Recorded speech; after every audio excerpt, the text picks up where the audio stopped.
What is going on, everyone, and welcome to r/IDontWorkHereLady. Now, in today's first story, a very entitled manager of a store thinks that a customer is actually one of her staff, when in reality, the total opposite is the case. Before we jump into that though, guys, if you are new around here, make sure to subscribe to my channel for double daily Reddit content, stories like this, throughout the month of December. I'm trying to hit 600,000 subscribers by the end of this horrible year, and it would be an amazing gift to round off this truly tragic time in all of our lives. And yeah, let's get there and let's get into the story. I don't work here, you work here. Okay, so starting off, I was a promoter for a company with a wide range of products, where I promote their products in another company's store. I'm usually near the front of the store, pitching whatever new products my company has to people as they pass by. So the amount of times people come in and ask me for help is staggering. But most of the time I help because I usually know more or less where everything in the store is, or I know where to find someone who does. Except for when I have to promote at a hardware store, because them chunky boys are huge and full of things I have no clue about. So anyway, on to the story. I'm standing in front of the brushware and cleaning section, promoting a spin bucket mop, when a manager walks up to me with this confused looking old man trailing behind. The manager says to me, "Where is the laminate floor cleaner?" Sorry, I have no clue. I was there for only a week, so I really had no clue. What do you mean you don't know? This is your section. But I work for Company X, not this company. I was really taken aback by this sudden tirade, so I replied super quietly, "You should know what's in your section." She then looks back at the customer, sighs dramatically, and walks into the aisle to check for herself. How the heck can she be so rude to a customer like that? This poor old man follows her like Karen's unloved toddler while she looks through all the cleaning products. Not finding what she's looking for, she tells him she will find someone to assist him, then storms off. I'm left with this poor old man looking around all confused, checking back to his shopping list like it will tell him where to go. 5 minutes pass, so I realise that help is not coming from the manager, so he is well and truly abandoned. I go to the promoter for another company and ask him to help, since he worked there for a month already and was friends with the employees. He calls someone to come help, and within seconds, the old man is being led off to another section by an employee. I later find out the manager works at a desk and has zero clue how the rest of the store works. Anyways, hope you enjoyed my story. I just find it absolutely insane how you can be a manager of a store and just not know your entire staff. Like, you should know who your employees are. Surely that's part of your job, to keep them all in check, keep them all in a good mood, and keep them all working well. How can this person just not understand that, no, you're not part of their employee base, you're not a staff member, and they have actually allowed you to come in and promote something for another company, I assume in some sort of deal. How do they know that? It just shows that, yeah, they're not on the ground floor. They're not on the, they're not talking to their staff well enough to even get to know them. They're just up in their office doing corporate stuff, I guess. Weird one, but also, yeah, the way she acted around that customer, that helpless customer, was not too good either. A very weird manager. Let's leave it at that. Now moving on to our next story, the case of the drunken urinator. Many moons ago, I was working as the night manager of a hotel on Clearwater Beach. I walked down to the Hess station to get more coffee and chat with my friend, let's call him Dave, who works there. Also, he gives me my coffee for free, so there's that too. Dave and I are standing outside the store when we hear some commotion up the streets. We think nothing of it, since it is about 3 AM, and when the club's let out, there is always something going on. A few minutes pass, and we are still outside talking. Here enters our good friend, Drunken Urinator. This guy heads over to the side of the store and proceeds to live up to his name. Dave yells out at him that when he is done, which I thought he was quite kind to let the guy finish, he had to leave the property. Allow me to point out a few things. Dave is white. I am black. Dave is about 8 inches shorter than me. Dave is wearing a green shirt that says Hess on it. I am wearing a brown polo. Dave has a mullet. I am bald. Dave has a good beer gut thing going on.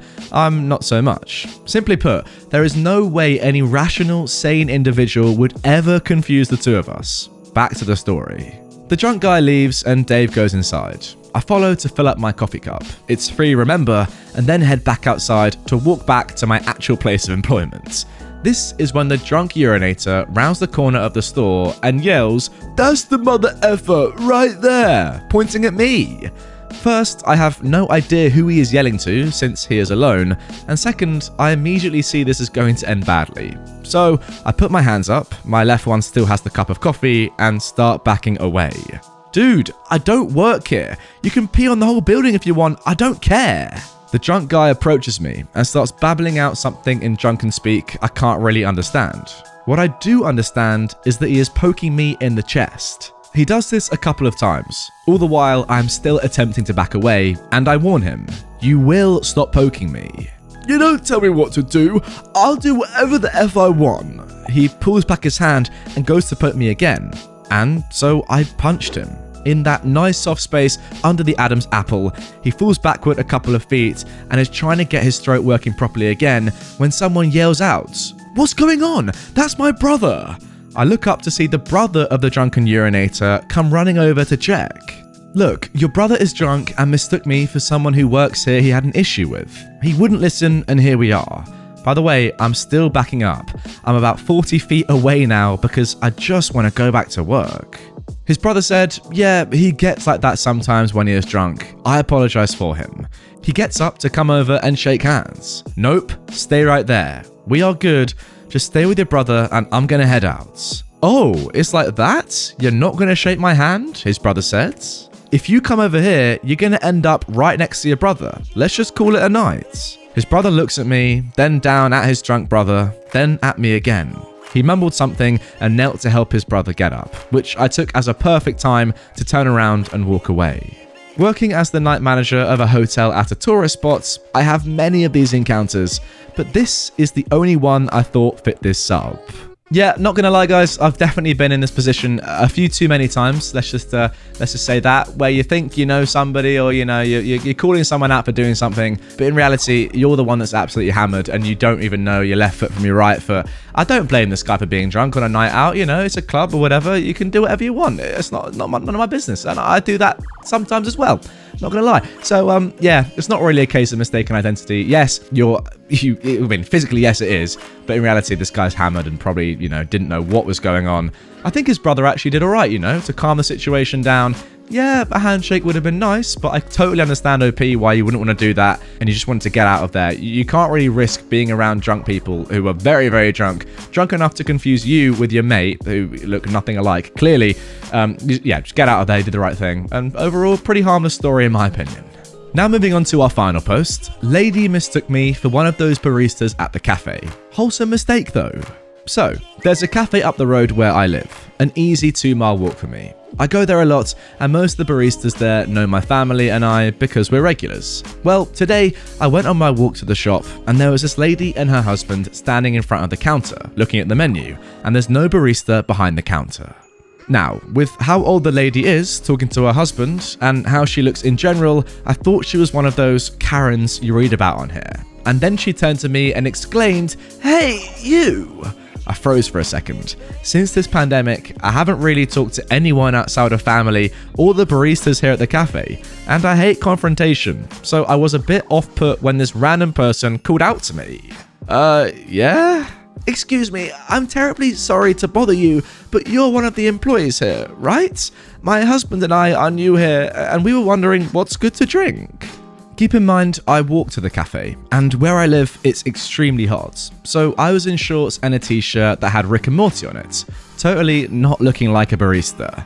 But I didn't want to be rude, and I'm a regular here anyway, so I gave her my genuine recommendations. A good 10 minutes go by of her asking, simple enough, questions about drinks, the pastries, and her husband even asked if the sandwiches the cafe have to offer are any good. She and her husband were actually really nice, and when the actual barista came back into the cafe with a bunch of inventory, I saw the shock in the lady's face. Yes, I know I pronounced that inventory rather than, you know, the British inventory, but I just thought I would do it, alright? Leave me alone. The lady said, "Oh my gosh, I'm so sorry. I thought you worked here. I wasn't paying attention." "It's alright, Mum. I was happy to help anyway. I'm just your average caffeine addict who knows what's good." We have a laugh. She offers to pay for my coffee, to which I politely declined and wished her and her husband a good day. Not the best story, but it was a nice thing to happen and I wanted to share it. Sorry for the ramble. Well, from one caffeine addict to another, I just finished the coffee here, a lovely story. I've got to say, OP, I really enjoy these wholesome stories, you know, because, let me just put my mug full of coffee down. Well, not full, it's pretty much finished. I really love these wholesome stories because, you know, on my channel, guys, and I know you guys love them, the Karen stories, the entitled stories, but, you know, there are good people in the world, trust me. They just are. I've met a few of them myself. Not claiming to be one, but there are some nice people out there if you do go outside, unlike me. I've got to say though, OP, you are an amazing person because look, you're like, yeah, I don't work here, but I'm still going to help you guys out because I know what's up and I know what's good here because I come here a lot. And I presume that this woman and her husband appreciate it a lot. Well, clearly they did. Enough to offer you a free meal or a free drink anyway. But yeah, good stuff. Helping out the local community, helping out people who've not been there before. Got nothing against this, you did well. Anyway guys, that is going to do it for this episode of r/IDontWorkHereLady. If you enjoyed it and you want more from this subreddit, I've got a playlist full of the I Don't Work Here Lady videos that I have made. And if you are new to my channel, as I said in the intro, make sure you are subscribed. And if you do want some lovely merch that I'm wearing right now for Christmas, make sure to order that as well because that, you know, keeps you nice and warm. Got a lovely hood, loads of different colours, and yeah, you can look exactly like me. Alright, peace.